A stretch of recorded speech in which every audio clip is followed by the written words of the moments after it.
பிரியமானவர்களே, இந்த நாளுக்கான அனுதின ஜெப வேலைக்கு நேராய் உங்களை அன்போடு கூட அழைக்கிறோம்.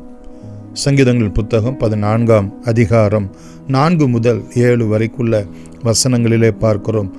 கர்த்தரை தொழுது கொள்ளுங்கள் என்ற இந்த வசனத்தின் அடிப்படையிலே நாம் ஜெபிக்கலாம். மகா இரக்கமும் கிருபையும் உள்ள எங்கள் அன்பின் பிதாவே, மனிதன் உம்மிடத்திலே முதலாவது தகப்பனே உமக்கு நேராக அவன் ஆற்ற வேண்டிய கடமை, செலுத்த வேண்டிய ஒன்று கர்த்தருடைய நாமத்தை தொழுது கொள்ளுதல்.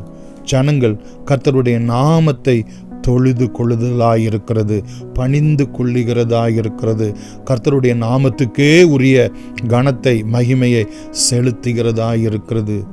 ஆண்டவரே, எதற்காக உம்முடைய நாமத்தை நாங்கள் தொழுது கொள்ள வேண்டும்?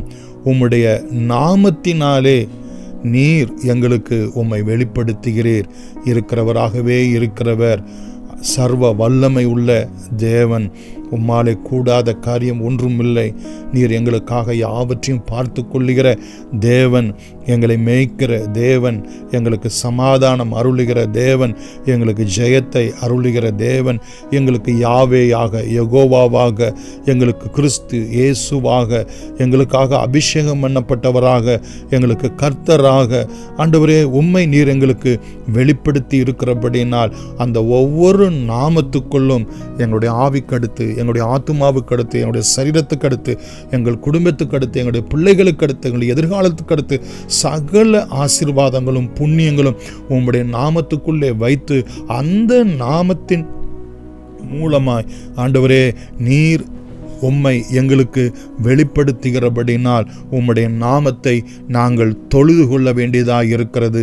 அந்த நாமத்துக்குரிய கனத்தையும் மகிமையும் பக்தியையும் பயத்தையும் நாங்கள் ஏறெடுக்க வேண்டியதாய் இருக்கிறது. ஆண்டவரே தகப்பனே, அப்பொழுது 5வது வசனத்திலே நாங்கள் பார்க்கிற வண்ணமாக தகப்பனே, தேவன் நீதிமானுடைய சந்ததியாரோடு கூட இருக்கிறார் என்று தகப்பனே, நாங்கள் ஒரு நாளிலே எங்களுடைய பிள்ளைகளை விட்டு, எங்களுடைய எதிர்கால சந்ததியை விட்டு கடந்து போனாலும் என் தேவன் ஆபிரகாமின் தேவன், ஈசாக்கு யாக்கோபின் தேவன், நோவாவின் தேவன், ஆண்டவரே நீர் இருக்கிறவராகவே இருக்கிற தேவனாய், ஆதி சபையினுடைய ஊழியர்களுடைய தேவனாக ஆண்டவரே நீர் மரித்தோரின் தேவனாய் இராமல் ஜீவனுள்ள தேவனாய் இருக்கிறபடினால் எங்கள் சந்ததிக்கும் 1000 தலைமுறை மட்டும் நீர் இரக்கம் செய்கிறவரும் ஆசீர்வதிக்கிறவரும் வழிநடத்துகிறவருமாய் இருக்கிறபடினால் தகப்பனே, எங்களுடைய குடும்பத்தை, எங்களுடைய வாழ்க்கையை உம்முடைய கரத்திலே ஒப்பு கொடுக்கிறது எத்தனை மகிமையானது.